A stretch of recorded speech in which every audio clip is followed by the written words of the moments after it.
सुमित हड़बड़ाहट में अपना सामान पैक कर रहे थे। वहीं दूसरी ओर राजदीप उसको बार बार मनाने की कोशिश कर रहे थे कि सुमित भाई, हम ध्यान रखेंगे, तू चिंता मत करे यार, कुछ ना कुछ करेंगे यार। मुझे बड़ी शर्मिंदगी महसूस हो रही है कि मैंने तुझे इतना बुलाया, इतना बुलाने के बाद तू हमारे गांव आया और आज एक दिन भी नहीं रुका और तू हड़बड़ाहट में जा रहा है। लेकिन सुमित तो राजदीप की बात सुनने के मूड में थे ही नहीं बिल्कुल।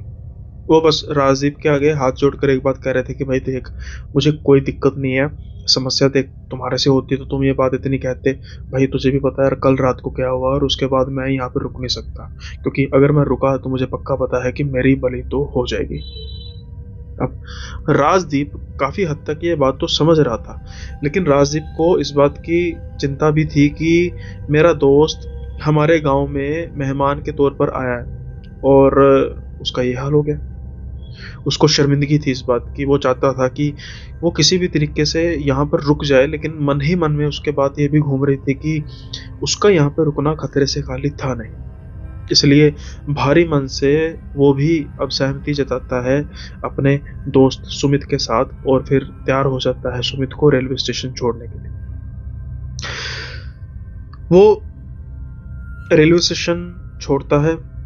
राजदीप सुमित को बेंच पर बैठे होते हैं, बहुत ज्यादा बात हो नहीं रही होती।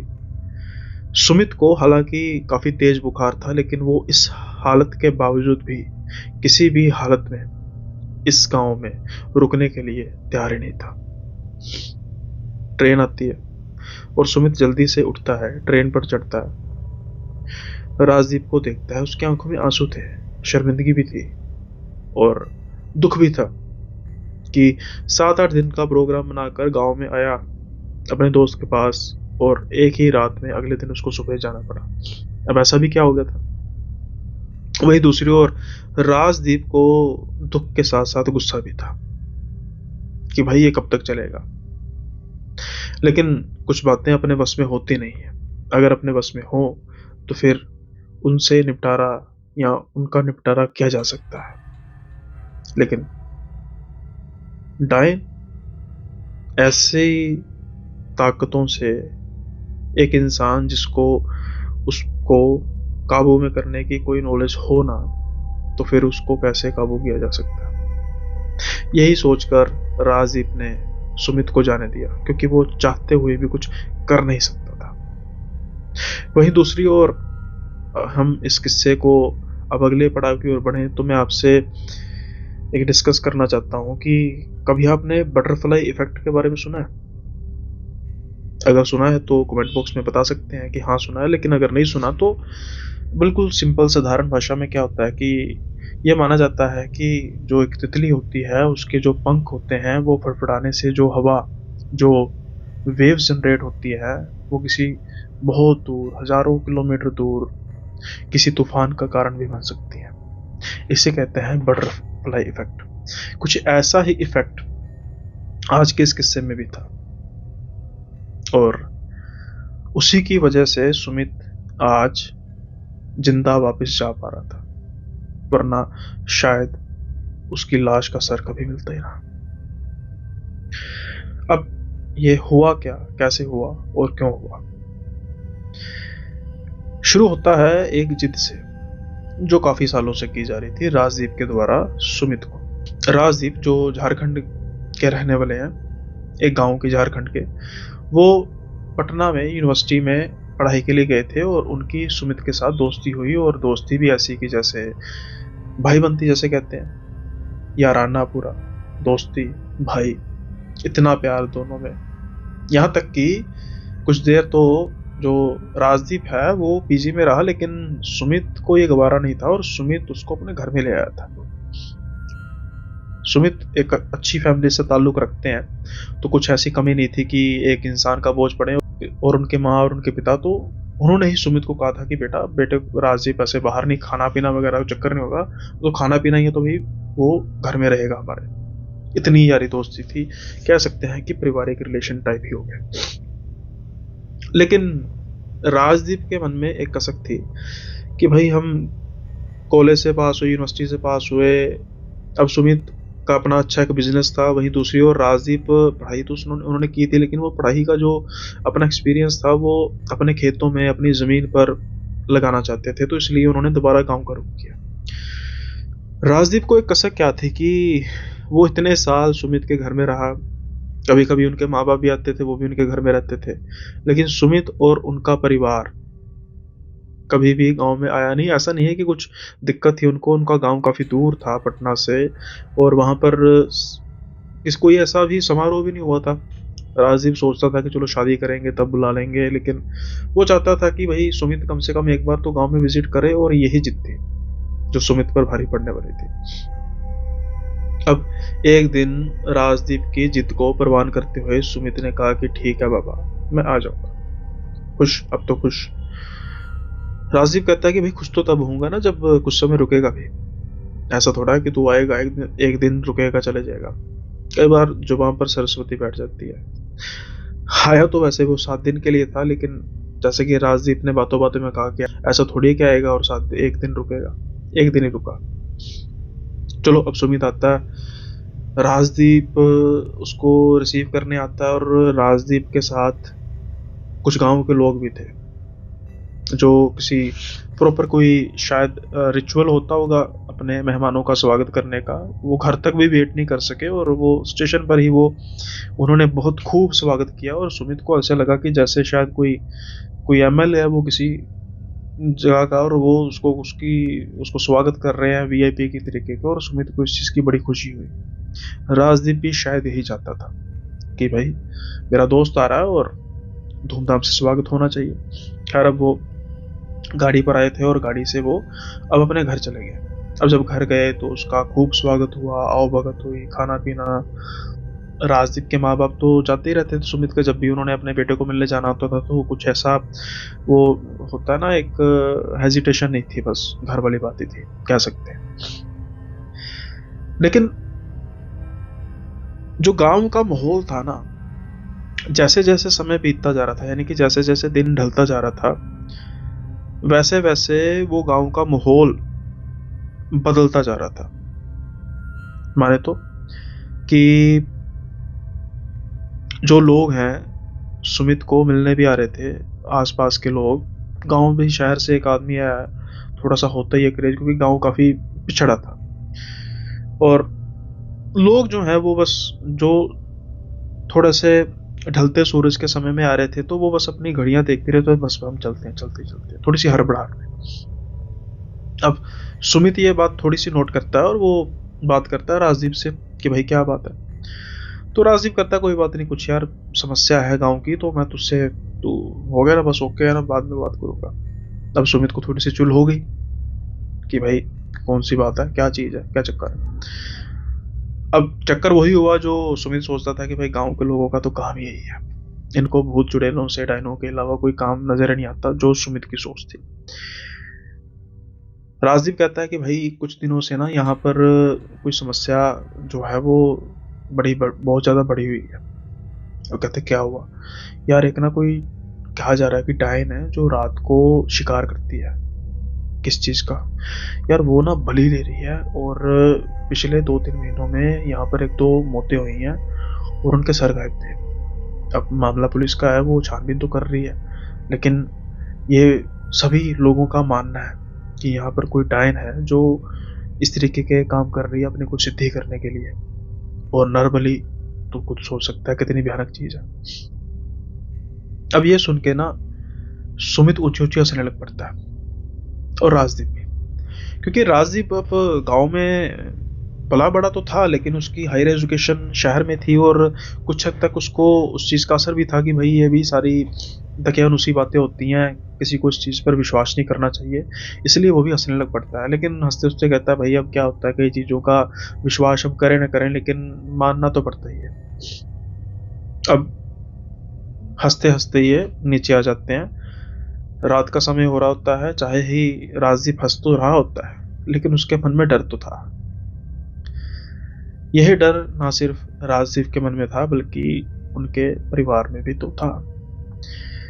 गर्मियों के दिन थे, उतनी सहूलतें थी नहीं जितनी सहूलतें सुमित को शहर में मिलती हैं। उसको कमरे में गर्मी लग रही थी, और हालांकि पूरी कोशिश की जा रही थी कि उसको पूरा उसको उसकी पूरी देख रेख की जाए, लेकिन सुमित का मन था कि भाई जो आंगन है वो बहुत बड़ा था, तो आंगन में हम खटिया बिछा के भाई सोएंगे। अब जब जैसे ही सुमित ये कहता है कि उनके पिता को, बाबूजी आप ऐसा करो, हम तो भाई सोएंगे यहाँ पर बाहर, तो उनके बाबूजी एकदम सन्न रह जाते हैं। वो जल्दी से उंगली रहते, ना ना बेटा बाहर नहीं सो सकते। तो सुमित कहता है कि क्या हुआ, सब ठीक ठाक है, कुछ दिक्कत है, मच्छर मुच्छर की परेशानी? मैं लेकर आया हूँ, सब सामान लेकर आया हूँ, कोई दिक्कत नहीं है। तो बाबूजी कहता है कि बेटा मच्छर की परेशानी होती तो वो तो इलाज हमारे पास भी है, तुम्हारे शहर से बढ़िया इलाज होता है हमारे पास, लेकिन बात मच्छर से कहीं बढ़कर है। अब ये इशारा करते हैं, राजीव के पिताजी इशारे की तरफ आंखों की, बता दिया इसको? तो राजीव हंस के कहते हैं हाँ बता दिया। तो फिर वो आगे बात करना शुरू करते हैं कि जैसे राजीव ने तुझे बेटा बताया ही होगा कि कुछ महीनों से कोई डायन है जो यहाँ पर रात को घूमती है, और 2 लाशें भी मिली हैं सरकटी, तो सीधी सुद्धी वाला चक्कर है, तो इसलिए लोग रात को परहेज करते हैं, रात को बाहर जाने से, ना ही सिर्फ बाहर जाने से बल्कि अपने कमरों में सोते हैं चाहे गर्मी भी हो। सुमित यह बात सुनकर फिर हंसने लग पड़ता है और कहता है कि अंकल जी चलो मैं अब इस चीज़ में बहस नहीं करूंगा, लेकिन एक बात बताओ कि हमारे जो घर की दीवारें इतनी ऊंची, दरवाज़ा अंदर से बंद, एक डायन जिसकी आप वेशभूषा बता रहे हो, मतलब जिसके बारे में बता रहा था मुझे राजीव की, बूढ़ी सी कोई है, वो दीवार फांद कर आएगी, मैं सो रहा हूँगा, मुझे उठाएगी, फिर दीवार से दूसरी ओर फेंकेगी, और फिर वो ले जाकर मेरा सर धड़ से अलग कर देगी, और इस सारे वाक्य में मुझे कुछ पता ही नहीं लगेगा। अब जब ये बात कहता है सुमित, तो उनके पिता कहते हैं कि बेटा वो आकर नहीं लेके जाती, इंसान खुद ब खुद उस जंगल में चला जाता है। अब सुमित कहता है कि जंगल कहाँ से आ गया? उसी जंगल से बेटा जहाँ पर ये लाशें मिली थी, और वहां पर इंसान खुद जाता है, डायन उसको लेकर नहीं जाती। सुमित कहता है फिर तो वही जाने वाली कोई बात है नहीं, मुझे तो वो लेकर जाने से रही। तो अंकल जी कहते हैं कि बेटा वो ऐसे तो नहीं ना करेगी कि सुमित जी मेरे साथ आइए, हमने आपका सर धड़ से अलग करना, कृपया हमारे इस सिद्धि में हमारी मदद कीजिए अपनी जान की बलि देकर। तो फिर सुमित अब चुप हो गया, क्योंकि उसको भी अपनी बेवकूफ़ी पर थोड़ी सी हंसी आ गई थी, और उसके बाद फिर एक खामोशी थी। सुमित कहता है तो फिर कैसे? वो कहता है कि वो छलती है, डायन छलती है, वो छलने की क्रिया में भी माहिर है, क्योंकि जो लाशें मिली थी ना, उनके परिवारजनों का कहना है कि ऐसी कोई बात थी ही नहीं कि जिससे पता लगे कि उनको उठाकर लेकर जाया गया हो। ऐसे ही वो बाहर सो रहे थे और अगले दिन वो गायब थे, और कुछ दिनों बाद उनकी लाशें बिना सर के मिली। सुमित अब थोड़ा सा सीरियस हो रहा था, लेकिन फिर भी वो कहता है कि अंकल जी बात ऐसी है कि बुरा मत मानिएगा, गर्मी में नींद नहीं आएगी। अरे यार राजीव ऐसा करना, एक से भले दो, अगर वो चलेगी ना तो तू मेरा साथ दे देना, तू मेरे साथ आके लेट जाना। अब बाबूजी के घर में गेस्ट आया था, उसको नाराज तो कर नहीं सकते थे, तो वो कहते हैं कि चल ठीक है बेटा तू भी साथ में लेट जाना, और कोई दिक्कत हो तो मुझे बता दियो। बात खत्म होती है, सुमित की खटिया के साथ एक और खटिया बिछती है राजदीप की। अब ये दोनों बातें कर रहे होते हैं, हंसी मजाक भी कर रहे होते हैं। सुमित भी कह रहा होता है कि भाई दकियानुसी बातें हैं, क्यों मानते हैं उन बातों को? राजदीप कहता भाई मैं थोड़ी मानता हूँ, लेकिन आदर सम्मान भी तो करना पड़ता है, जैसे तुमने किया और तुम्हारा भी किया गया, तुम्हारी बात भी मान लेगी। खैर अब सुमित और ये हंसी मजाक कर रहे हैं, अब इनको नींद काफी आ चुकी थी, और सुमित और राजदीप दोनों सो जाते हैं। कुछ देर बाद अचानक से सुमित की जाग खुलती है, और उसको ऐसा महसूस होता है कि कोई उसको देख रहा है। जैसे ही वो मुड़ के देखता है तो राजदीप जैसे सर को स्त्री बल से लेटा होता ना इंसान, तो वो देखकर इसकी तरफ मुस्कुरा रहा होता है। तो सुमित कहता है कि क्या वो भाई ऐसे को देख रहा है? तो राजीव कहता है बस यार नींद नहीं आ रही थी। तो सुमित भी उठ के बैठ जाता है, कहता है यार नींद तो वैसे मेरी पूरी होएगी, एकदम से झटके से जाग खुली है ना, तो बातें बुतें करते हैं। तो राजीव कहता है यार तुझे याद है जब हम यूनिवर्सिटी में पढ़ा करते थे तो हमने कितनी खुराफात की है? अरे यार ये गांव वाले हैं, इनको क्या पता कि हम हॉन्टेड प्लेसेस पर भी घूमा करते थे। सुमित कहता हाँ यार इसलिए तो हमें डर लगता नहीं है। राजीव कहता है कि तुझे क्या लगता है कि डायन वाली बात जो है वो ठीक है? सुमित कहता है कि अरे भाई तुझे लगता है? राजीव कहता है भाई सुना है लाशें भी मिली हैं, जंगल भी वो अब भूतवा बना जा चुका है। कहा जाता है कि वहां पर अब डायन का राज हो चुका है। दिन के समय में भी वहां पर कोई नहीं जाता और रात के समय में तो घर भी वीरान हो जाते हैं, यानी कि आंगन भी वीरान हो जाते हैं और गांव की गलियां भी।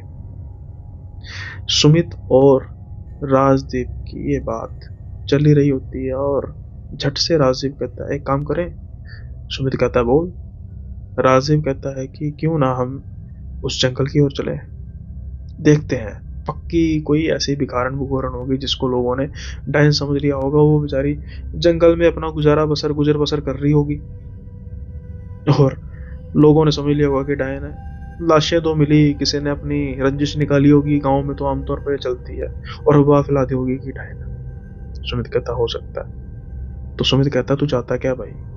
राजीव कहता है कि क्यों ना हम उस जंगल की तरफ चले और अगले दिन हम आकर कहेंगे कि हम रात को जंगल में गए थे। अरे मैं तो कब से प्लान बना रहा था, लेकिन मेरे साथ कोई चले तो तब ना। चलना तो दूर की बात, मैं किसी से डिस्कस भी करता तो मेरी जान वहीं पे निकाल देते। ये तो अच्छा हुआ तू आ गया। अब तू तो है शेर आदमी, मुझे तो पता तू डरता नहीं है। बस कुछ बातें सुननी थी। सुमित के कॉलर खड़ा हो गया। कहता यार ये भी बात ठीक है, तो चलते हैं, लेकिन कैसे? कहता कैसे क्या, कुछ ही दूरी पर तो है जंगल। धीरे धीरे बाइक जो है ना उसको घसीट कर लेकर जाते हैं और उसके बाद फिर थोड़ी सी आगे जब गांव से थोड़ा सा बाहर निकलेंगे तो बाइक स्टार्ट करके निकलेंगे, किसी को पता नहीं लगेगा। अब ये प्लान बन गया। धीरे धीरे इन्होंने दरवाज़ा खोला और ये बाइक को लेकर आगे चल दिए। जब इनको ये महसूस हुआ कि अब ये जो समय है यहाँ पर आवाज़ से कोई दिक्कत नहीं होगी गांव को, तो ये बाइक स्टार्ट करते हैं और चल पड़ते हैं। अब जब ये उस जंगल की तरफ जाते हैं, जंगल के बाहर बाइक को लगाते हैं और जंगल के अंदर जाना शुरू कर देते हैं। जैसे जैसे जंगल के अंदर बढ़ते जा रहे थे, सुमित को शायद अपनी गलती का एहसास हो रहा था, क्योंकि जंगल सच में बड़ा भयानक लग रहा था। उन जानवरों की आवाजें कुछ ज्यादा ही भयानक थी। अब ये टॉर्च से इधर उधर देख रहे थे।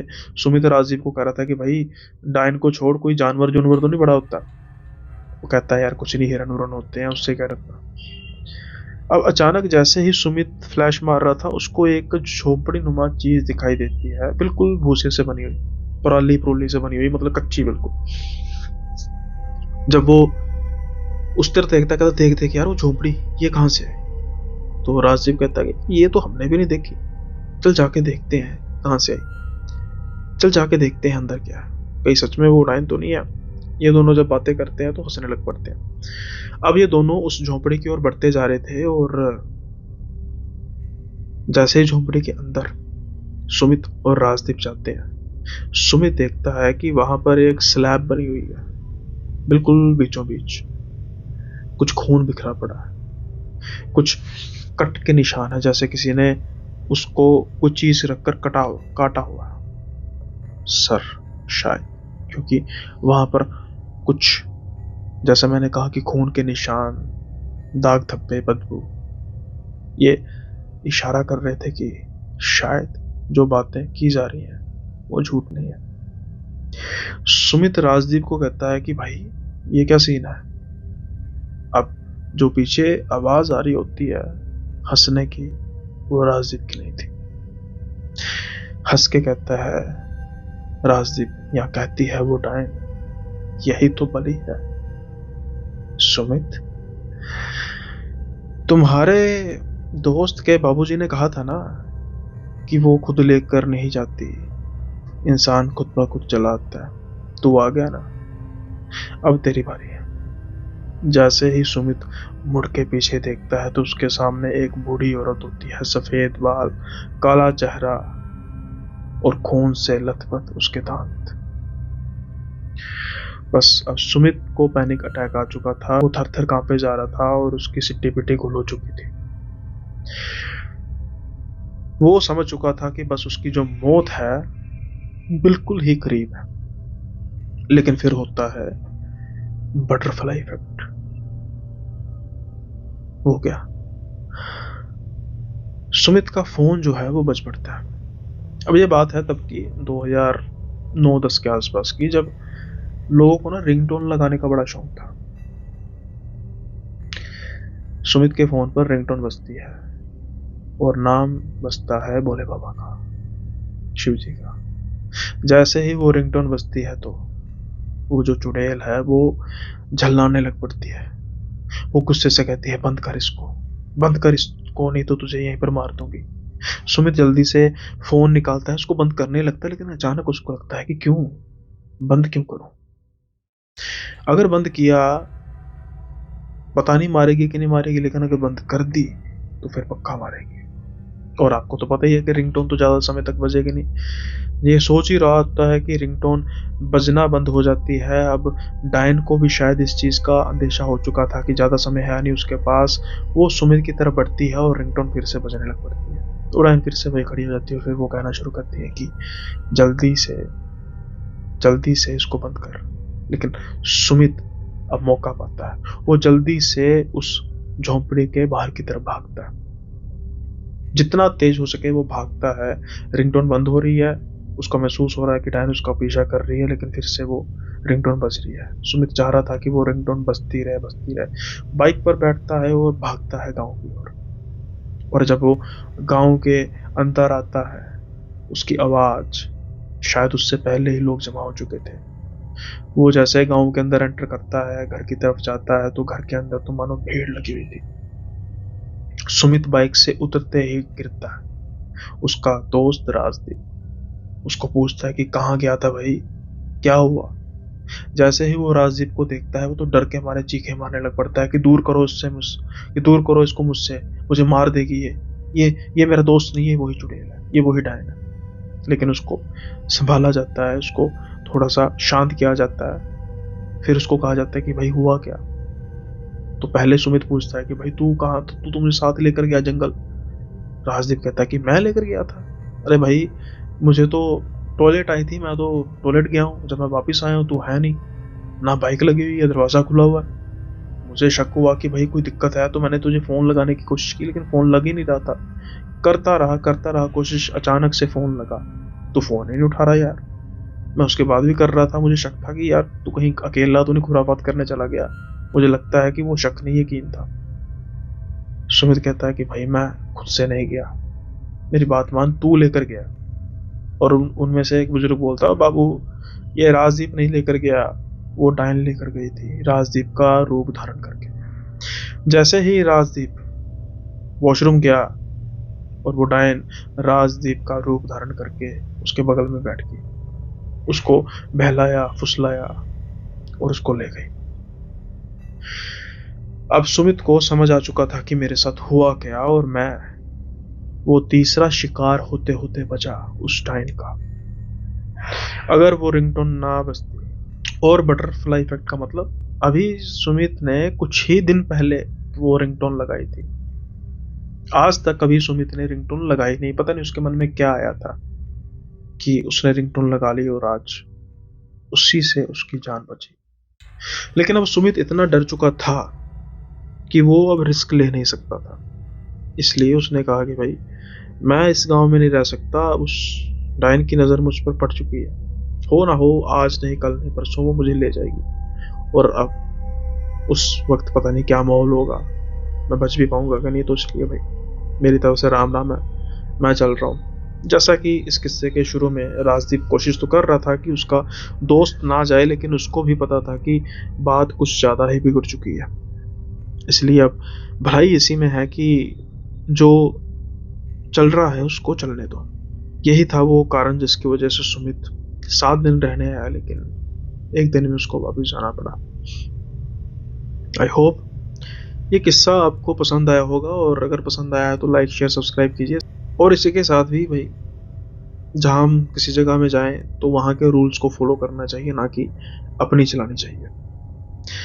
अब हम बढ़ते हैं अगले किस्से की ओर, और जो अगला किस्सा है वो मुझसे ही एक क्वेश्चन है कि प्लीज़ आप बताइएगा कि ये मेरी नज़र में तो पैरानॉर्मल भी है और साइकोलॉजिकल भी है, लेकिन मैं समझ नहीं पा रही कि आखिर दिक्कत है क्या।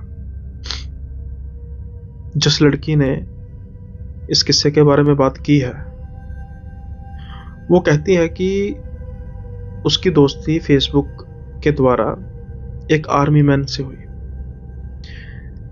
वो आर्मी मैन काफ़ी अच्छी पोस्ट पर था, काफ़ी स्मार्ट, सुंदर। तो धीरे धीरे बातचीत जो है वो अब एक अच्छी दोस्ती में बदल गई, एक रिश्ते में बदल गई। हालांकि ये अभी मिले नहीं थे, लेकिन बात इनकी रोज रात को फ़ोन पर होती थी। जो इनका फ्रेंड था सुमेश, वो एक काफ़ी होनहार आर्मी मैन और एक निडर। आर्मी वाले तो निडर होते ही हैं। घंटों इनकी बात होती थी, लेकिन आज तक कभी भी इनको महसूस नहीं हुआ कि कुछ गड़बड़ी है, कोई साइकोलॉजिकल प्रॉब्लम तो नहीं है। नहीं तो इंसान के साथ कुछ बात करने से पता तो लग जाता है कि इंसान का स्वभाव कैसा है, उसकी साइको कैसी है। ऐसा किसी भी तरीके का कोई दिक्कत नहीं था। एवन इंसान बिल्कुल फिट, शारीरिक तौर पर भी और दिमागी तौर पर भी। लेकिन एक रात जब ये बात करके सोते हैं, बिल्कुल नॉर्मल, रात के 10 बजे होते हैं, अचानक रात के 12:30 बजे आसपास इनको दोबारा से फोन आता है। इनको लगता है कि कोई बस वैसे ही बात करने का मन कर रहा होगा। जाग तो इनकी भी, मतलब नींद तो इनकी भी खुल चुकी थी, तो ये सोचती हैं कि चलो बात की जाए। लेकिन जब अब ये फ़ोन उठाती हैं तो नॉर्मल हेलो हाय से बात होने वाली काफ़ी अजीब से तरीके से शुरुआत होती है। इनके जो फ्रेंड हैं सुमेश, वो कहते हैं, प्रीति प्लीज़ मुझे बचा ले। अब एक आर्मी मैन, एक स्ट्रॉन्ग पर्सन, जिससे काफ़ी समय से इनकी बात हो रही है और घंटों बात होती है दिन में, वो इनसे चित परिचित हैं। एक ऐसा इंसान जो निडर है, वो इतने डर कर बात कर रहा है। शुरू में तो प्रीति को लगता है कि कोई मजाक हो रहा है, 12:30 बजे प्रैंक हो रहा कोई। वो हंसती है, किससे बचा लो, अरे कहीं मुझसे तो नहीं बचोगे। कहते हैं नहीं नहीं नहीं प्रीति, मेरी बात सुन। वो ना कमरे में मेरे सामने खड़े हैं, मैं उठने की कोशिश कर रहा हूँ, जैसे ही उठता हूँ वो मेरे बिल्कुल पास आ जाते हैं। यार उनकी ना शक्लें काफ़ी ज़्यादा डरावनी है। मैं तो डर कर चीखें मार रहा हूँ, पता नहीं क्या बात है, मेरे माता पिता को आवाज़ ही नहीं सुनाई दे रही। अरे मैं उनको फ़ोन कर रहा हूँ, उनको नहीं लग रहा, तुझे लग रहा है। जैसे मैंने तुझे फ़ोन किया पहली बार में लग रहा है, तो एक काम कर, जल्दी से ना मेरे मम्मी पापा को फ़ोन कर।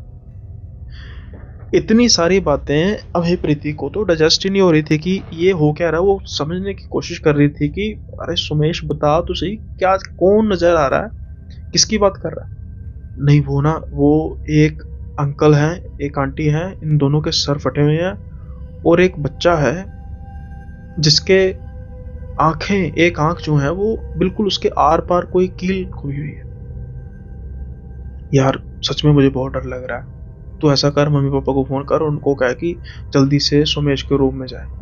तो प्रीति कहती है मेरे पास कौन सा उसका नंबर है, मैं तो उनको जानती भी नहीं हूँ। यार मैं नंबर सेंड करता हूँ ना, जल्दी से नंबर, मैं तुझे बोलता हूँ जल्दी से नंबर ले। अब प्रीति झल्ला जाती है। वो सोचती है कि शायद ये मुझे सरप्राइज देने वाला सीन तो नहीं है कि मैं इसने अपने घर पे बात कर ली हो और एक्चुअली कुछ लव रिलेशन बन चुका था। मैं फ़ोन करूं इनकी मम्मी को या पापा को और इनके पापा कहें कि भाई सरप्राइज है तेरे लिए, हमें पता लग गया, अब बात करते हैं रिश्ते की। फिर भी ये हंसी मजाक में नंबर ले लेती है और फ़ोन करती है और फ़ोन लग नहीं रहा था।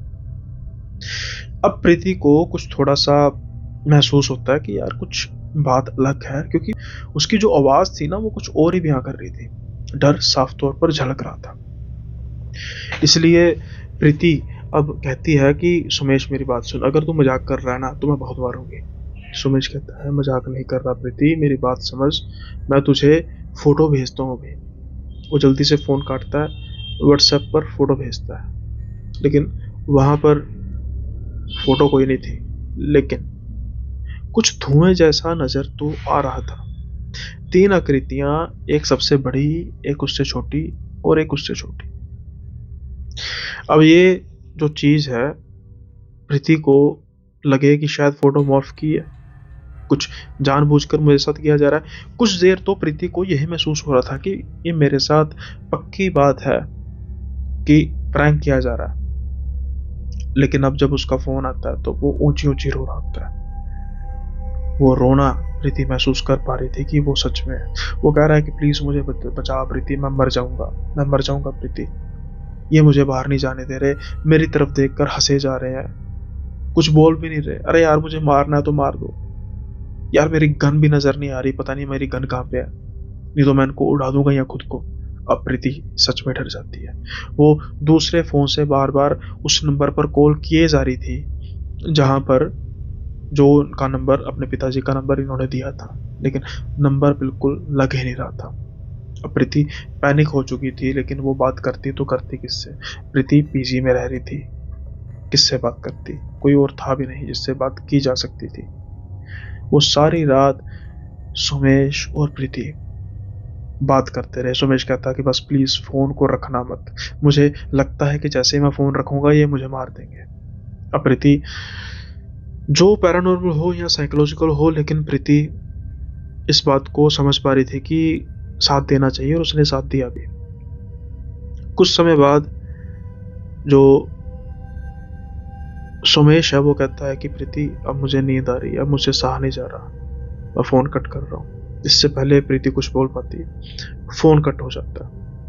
अब प्रीति को चिंता लग रही थी कि सुमेश ठीक होगा भी कि नहीं, लेकिन प्रीति भी काफ़ी ज़्यादा एग्जॉस्ट हो चुकी थी, थक चुकी थी। तो उसको भी कब नींद आई उसको पता नहीं लगा। अब जैसे ही प्रीति उठती है तो वो देखती है कि सुबह के 11 बज चुके थे। सबसे पहले वो यही काम करती है, वो सुमेश को फ़ोन करती है। सुमेश पहली ही रिंग में फ़ोन उठा लेता है, उससे बिल्कुल नॉर्मल बात करता है जैसे पहले होती थी।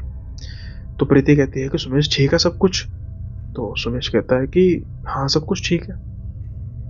प्रीति कहती है मतलब क्या? सुमेश कहता है कि हाँ जैसे भाई ठीक है सब कुछ, अगर ठीक है तो ठीक ही बोलूँगा ना। प्रीति कहती है कि कल रात को जो हुआ मैं उसकी बात कर रही हूँ। सुमेश कहता है कि क्या हुआ? प्रीति कहती है कि जो रात सब कुछ हुआ कल तुझे पता नहीं है क्या? तो प्रीति कहती है कि, तो सुमेश कहता है कि वही तो मैं पूछ रहा हूँ कि हमारी बात हुई है, उसके बाद तो कुछ नहीं हुआ। प्रीति कहती है कि काम कर सुमेश, तू फ़ोन की कॉल्स देख कि तूने मुझे फ़ोन पर कॉल किया और मुझे तुमने एक फ़ोटो सेंड किया। सुमेश कहता है कि मैं देखता हूँ, पता नहीं क्या बकवास की जा रही है। जब सुमेश का फिर से फ़ोन आता है, यार कहता है कि मेरी बात सुन प्रीति, ठीक है एक फ़ोटो मैंने भेजी है, ये तो खाली है फ़ोटो, इसमें कुछ धुंधला-धुंधला मतलब कुछ लग रहा है कि कुछ मतलब बिल्कुल धुएँ जैसा कुछ है, और यार ये मैंने तुझे कब भेजी? और मैंने कॉल्स देखी हैं, कॉल में तुझे मल्टीपल कॉल्स की गई हैं, ये क्या है सीन? तो प्रीति कहती है, ये तो तू बताएगा ना मुझे, ये क्या सीन है भाई? मैं तुझसे पूछ रही हूँ क्योंकि तेरा ही तो मुझे सारा ये कल हुआ है। तो सुमेश कहता है कि देख मेरी बात सुन प्रीति, मैं रात को 10 बजे सोया हूँ, 10:30 बजे जितने बजे हमारी बात हुई है, उसके बाद मैं सुबह तकरीबन उठा हूँ 5-6 बजे, क्योंकि ये छुट्टियों पर था। अब उसके बाद मैंने अपना जो एक्सरसाइज करनी होती है वो सब कुछ किया, बस इसके अलावा कुछ नहीं। तो प्रीति बहुत ज़्यादा हैरान होती है, वो कहती है कि तुझे सच में नहीं पता कि रात को हमारी क्या बात हुई है? तो कहता है कि अगर होती तो मैं तुझे बता देता, तो प्रैंक कर रही है ना? तो प्रीति कहती है अगर मैं प्रैंक कर रही होती तो तुझे ये कॉल्स हैं ये किसने की थी? ये बात पर तो सुमेश भी चुप था कि हाँ ये बात तो ठीक है, लेकिन उसके पास उसका कोई जवाब था नहीं। अब प्रीति ज़्यादा बात करती नहीं है, धीरे धीरे वो सुमेश से दोस्ती घटा देती है। हालांकि उस दौरान भी उसके बाद ऐसा कुछ हुआ नहीं, लेकिन उसको कुछ महसूस हो रहा था कि वाइब ठीक नहीं है। जैसा कि मैंने कहा कि शायद दोस्ती प्यार में बदल चुकी थी, हालांकि ये मिले नहीं थे, इसलिए शायद अलग होना इनके लिए कितना बहुत ज़्यादा मुश्किल नहीं था। और धीरे धीरे प्रीति किनारा कर दिया, और बाद में ये जो रिश्ता था ऐसे शुरू हुआ ऑनलाइन और ऐसे ही ख़त्म हो गया। आज इस घटना को कुछ समय तो बीत चुका है, लेकिन प्रीति का कहना है कि मुझे आज तक समझ नहीं लगी कि वो चंद घंटे उस रात के, क्या सुमेश मजाक कर रहा था, क्या कोई उसको दिमागी समस्या थी, क्या सच में कुछ था, क्योंकि फोटो में तो कुछ नजर आ रहा था। उस समय जो फोटोज थी कोई इतनी हाई रेजोल्यूशन होती नहीं थी, हो सकता है कि वो एक नेचुरल फिनोमिना हो, सही तरीके से फोटो क्लिक ना की हो सकता है कि वो स्मोक कर रहा हो और उसका धुआं वही लग रहा हो। लेकिन उसके बाद भी उसने बात की, हालांकि वो कोशिश होगी, शायद ठीक किया, लेकिन फिर भी जो भी था उसने धीरे धीरे ये रिश्ता ख़त्म कर दिया। ये उसकी अपनी पर्सनल चॉइस है, लेकिन बकौल उसके कि उसके बाद भी कभी उसको ऐसा महसूस हुआ नहीं कि ये कुछ समस्या है। तो फिर एक सवाल कि क्या वो पैरानॉर्मल एक्टिविटी थी? या फिर साइकोलॉजिकल? अगर साइकोलॉजिकल होती तो फिर बाद में भी ये दोबारा हो सकती थी। लेकिन कई लोगों को कुछ ऐसी समस्याएं होती हैं जो किसी खास वजह के कारण ही उभरती हैं। इसके बारे में प्रीति ने स्टडी भी की थी। उसने बातों बातों में कई बार कोशिश भी की कि वो सुमेश से इसके बारे में बात करे, लेकिन वो बात किससे कर रही थी? आर्मी मैन से। और आर्मी इस चीज़ के बारे में ज़्यादा जानती है कि जो बंदा उसके पास है वो शारीरिक और दिमागी तौर पर फिट ही होगा, इसलिए तो उन्होंने भर्ती किया। तो इस बात की गुंजाइश बहुत कम थी। वहीं दूसरी ओर अगर हम पैरानॉर्मल बात करें तो हो सकता हो, लेकिन उसके बाद कोई ऐसा हादसा हुआ नहीं। क्या ये ऊपरी हवा थी जो चलती फिरती सुमेश के कमरे में आ गई और एक ही बार ये वाक्य हुआ? शायद ये राज राज ही रहेगा। लेकिन आई होप ये किस्सा आपको पसंद आया होगा, और अगर आपको पसंद आया है तो इसको लाइक शेयर सब्सक्राइब करना मत भूलिएगा। और इसी के साथ ही जाते जाते एक दो कुछ कंसर्न्स थे जिसको हम डिस्कस करना चाहेंगे। अपने सब्सक्राइबर्स के कंसर्न थे। तो क्या होता है कई बार ना कमेंट्स में ज़्यादा वो किया नहीं जा सकता, उसको एक्सप्लेन नहीं किया जा सकता। तो फिर मैंने सोचा कि भाई हम उसको ना बात करेंगे कमेंट्स में। प्रीत कौर जो रेगुलर व्यूअर है, तो इन्होंने थोड़ी सी नाराजगी जाहिर की है। और वो क्या है कि भाई आपसे गिला है कि आपके पॉडकास्ट दूसरे चैनल पर देखकर बहुत खुशी होती है। अभी आपका एक रीसेंट पॉडकास्ट देखा जिसमें दो स्टोरीज आपने सुनाई, दोनों ही आपने इधर सुनाई हुई है, यानी कि इस चैनल पर मैंने सुनाई है। मैं वो चैनल नहीं देखती, आपका पॉडकास्ट था इसलिए देखने देखने लई भाई। प्लीज ट्राई किया करें, न्यू स्टोरी सुना दिया करें। भाई बुरा नहीं मानना मेरी बात का, आपकी फैन हूँ इसलिए चाह से सब एपिसोड, अच्छा चाह मतलब खुशी से कहते हैं, खुशी से सब एपिसोड देखती हूँ। गिला हुए तो कह देना, बाकी रब आपको तरक्की दे। अरे प्रीत यार, आपकी बात का बुरा क्यों मानना? मैं तो वैसे भी किसी बात का बुरा, किसी की बात का नहीं मानता बुरा। देखो क्या होता है ना, इसके बारे में मैं चलो बात इसलिए करना चाहता था वीडियो में कि अब आपको पता है कि मैं रेगुलर मतलब डेली स्टोरीज आती हैं और इसके लिए बर्डन बहुत ज़्यादा है, स्टोरीज की कमी। सब्सक्राइबर स्टोरीज तो बहुत भेजते हैं, लेकिन अब उसमें से भी गिनी चुनी स्टोरीज को नरेट करना होता है। तो पॉडकास्ट के इनविटेशन भी बहुत आते हैं। इसकी वजह से अब बहुत मुश्किल हो जाता है कि मैं मतलब कोई नई मतलब नई तो होती तो ये भी नई। अब देखो ना, अभी आप भी देखते होंगे कि जो मेरे चैनल की वीडियोस हैं, जो स्टोरीज की वीडियोस हैं, पॉडकास्ट में तो काफी अच्छा रिस्पॉन्स है, लेकिन स्टोरीज की वीडियोस में मैक्सिमम 4-5 हजार से ज्यादा के व्यूज नहीं होते। जब हम पॉडकास्ट की तरफ जाते हैं तो उसमें कुछ ज्यादा व्यूज आ जाते हैं, अगर मैं किसी दूसरे पॉडकास्ट की तरफ जाऊँ। तो फिर मेन मोटिव यही होता है कि जो स्टोरीज मैंने जिन पर कम व्यूज आए हैं तो उनको, या फिर जो दूसरे पार्ट में सुनाई गई हैं उनको नरेट किया जाए, ताकि कई लोगों ने सुनी नहीं होती। अब जैसे आप उन लोगों में से हैं जो मेरे सारे के सारी वीडियोस देखती भी हैं, आखिर तक देखती हैं। ऐसे ही और भी अपने कई भाई लोग होंगे और भी व्यूअर्स होंगे, उनको ये गिला उनका जायज है। अब आप करिए, कोशिश करें। हाँ, कोशिश तो मैं कर रहा हूँ। अब जैसे अभी नीतीश भाई के पास गया हूँ, टीएलटी द लिमिटलेस टॉक, वहां पर जो पहली कहानी है वो तो फ्रेश हो गई।